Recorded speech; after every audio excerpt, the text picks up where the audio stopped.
सबको भिन्न भिन्न दर्शन हो रहा है। जिनकी रही भावना जैसी, जिनकी रही भावना जैसी, जिनकी रही भावना जैसी, जिनकी रही भावना। तो कंस का धोबी आता दिखाई पड़ा, बढ़िया रेशमी वस्त्र कंस के पोटरी में भरे हुए थे। भगवान बोले मामा जी राम राम। धोबी नीचे से ऊपर देखने गए, ये मेरा भांजा कहां से आ गया। महाराज मैं कंस की दासी सैरेंद्री हूं, परंतु 3 जगह से टेढ़ी हूं, इसलिए लोग मुझे कुबड़ी कुब्जा कहते हैं। परंतु मेरे हाथ का चंदन बड़ा प्रसिद्ध है मथुरा में, महाराज को मैं ही चंदन सेवा करने जाती हूँ प्रभु। तो कंस का धोबी आता दिखाई पड़ा, बढ़िया रेशमी वस्त्र कंस के पोटरी में भरे हुए थे। भगवान बोले मामा जी राम राम। धोबी नीचे से ऊपर देखने गए, ये मेरा भांजा कहां से आ गया। क्यों भाई मामा जी क्यों कहा। बोले जो कंस है ना खास मामा लगे, यहाँ के राजा हैं, तो या नाते तुम हो मामा, सारी प्रजा मामा, इसलिए तुम भी मामा लग गए। धोबी बोला अच्छा तो तेरा ही नाम कृष्ण है। बोले हाँ मेरा ही नाम कृष्ण है। अच्छा जा जा, राह देख रहे हैं तेरे मामा जी।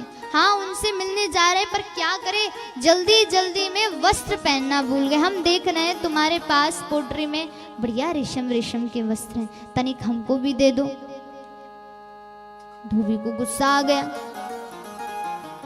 ईदृशानेव वाशांसी नित्यम गिरिवनेच्चरः। जंगली कहीं के गंवार तो महाराज के वस्त्रों को पहनेगा। अपशब्द का प्रयोग किया।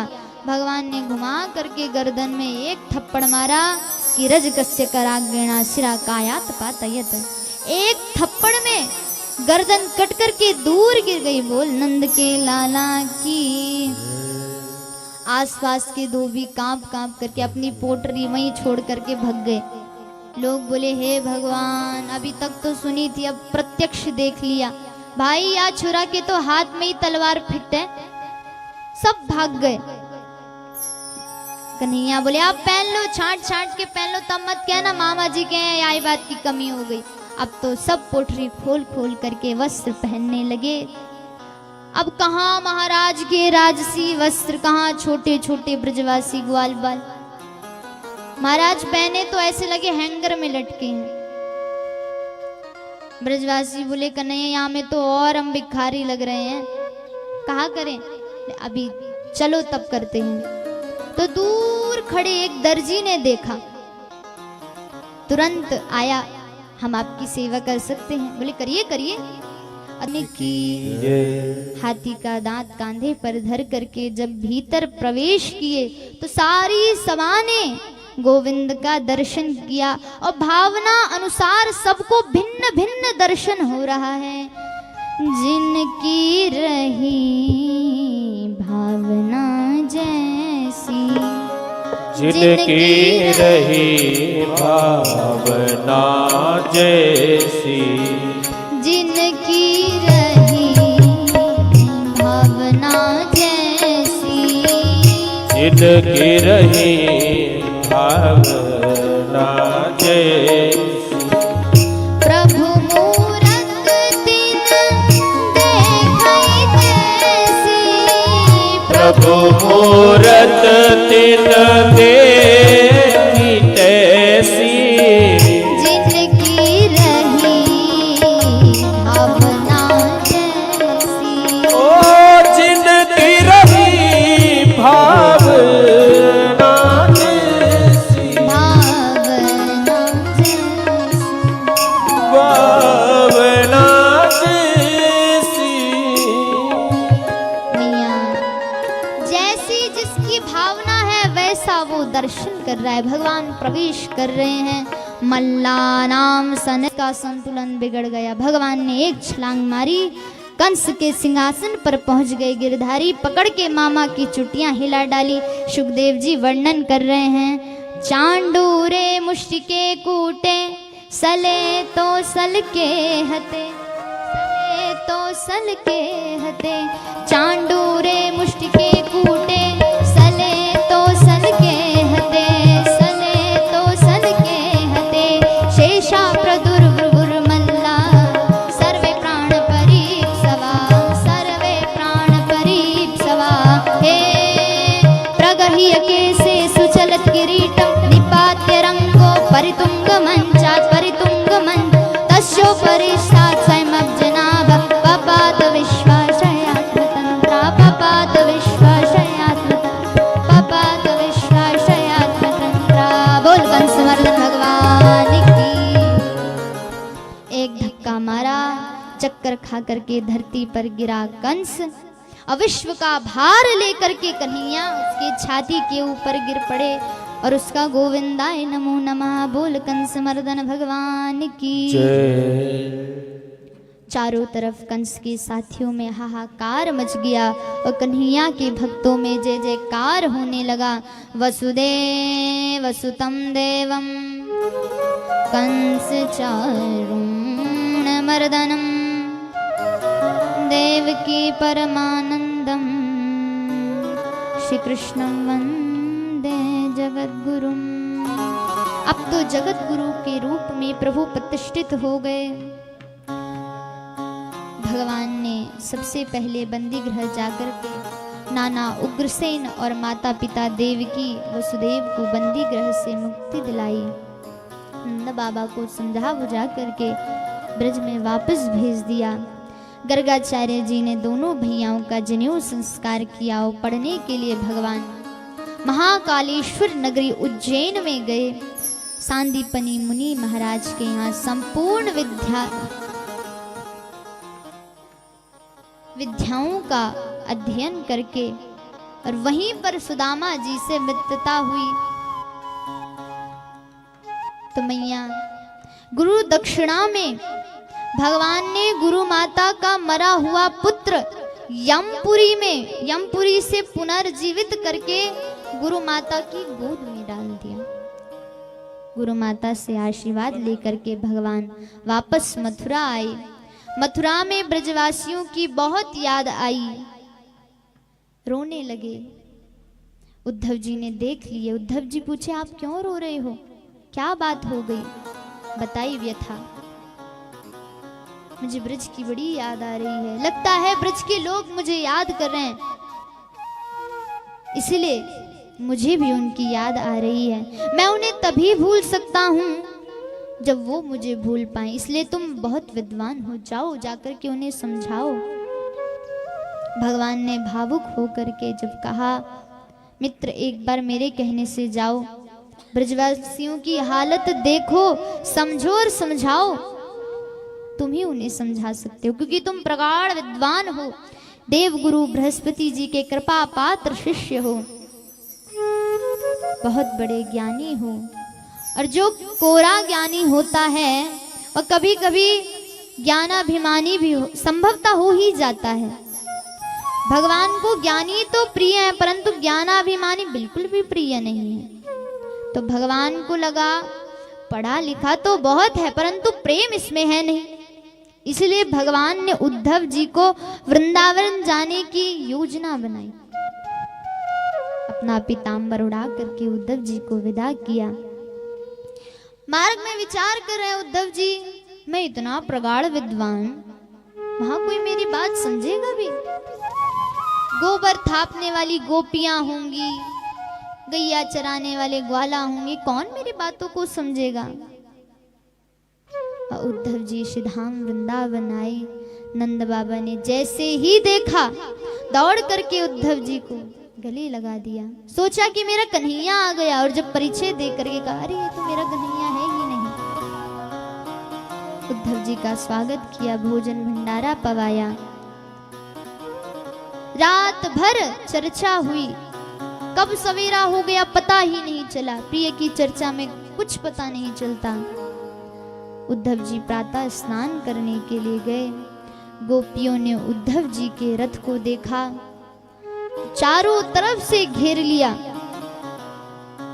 गोपियां रथ की चर्चा करने लगी। दौड़ करके जब उद्धव जी आए, कन्हैया की कुशलता के विविध प्रश्न किए, और इतने में एक भौरा गुंजार करता हुआ किशोरी जी के चरणों में आ गया। सखियां भौरे से बात करती हैं, इसी का नाम है भ्रमर गीत। गोपियों को लगा ये भी हमारे प्यारे का भेजा हुआ कोई दूत हो गया। गोपी भौरे से पूछ रही है, मधुपकी तव बंधुमा स्पृशांघ्रिं सपत्न्या, मधुपकी तव बंधुमा स्पृशांघ्रिं सपत्न्या, उच्च विलुलित माला कुंकुमास्माश्रुवीणा, मधुपकी तव बंधुमा स्पृशांघ्रिं सपत्न्या, मधुपकी तव बंधुमा स्पृशांघ्रिं सपत्न्या, उच्च विलुलित माला कुंकुमास्माश्रुवीणा, उच्च विलुलित माला कुंकुमास्माश्रुवीणा, वहतु मधुपतिस्तन्मादनीनां प्रसादं, वहतु मधुपतिस्तन्मादनीनां प्रसादं, यदु सदसि विडम्यं यस्य दूतत्वमेदि, यदु सदसि विडम्यं यस्य दूतत्वमेदि, मधुपकी तव बन्धुमा, मधुपकी तव बन्धुमा, मधुपकी तव बन्धुमा।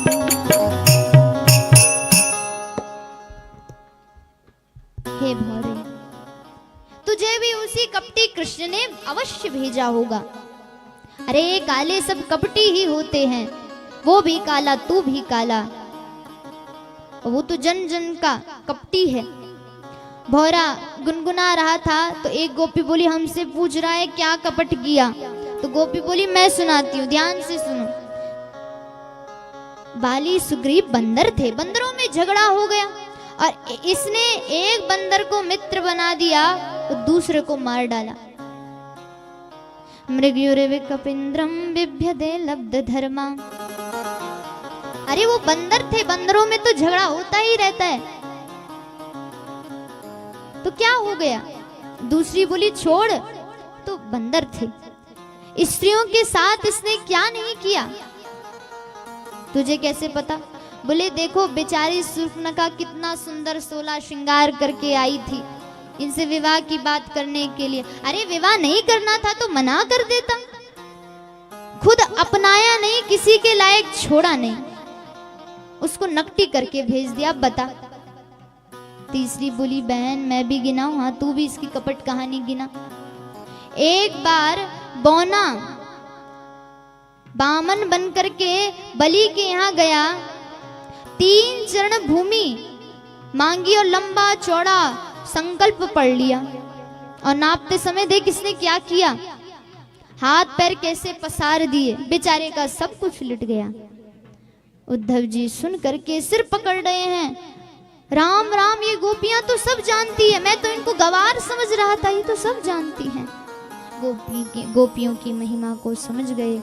उद्धव जी चरणों में गिरे, ब्रज गोपियों की धूरी माथे से लगा लिए और प्रेम में डूब गए। 6 महीने तक ब्रज में रहे, 6 महीने तक गोपियों से संवाद चलता रहा। जब होश आया तब ब्रज रज को में लोट पोट होकर के उद्धव जी कहते हैं, हे विधाता आसामहो चरण रेणु जुसामहं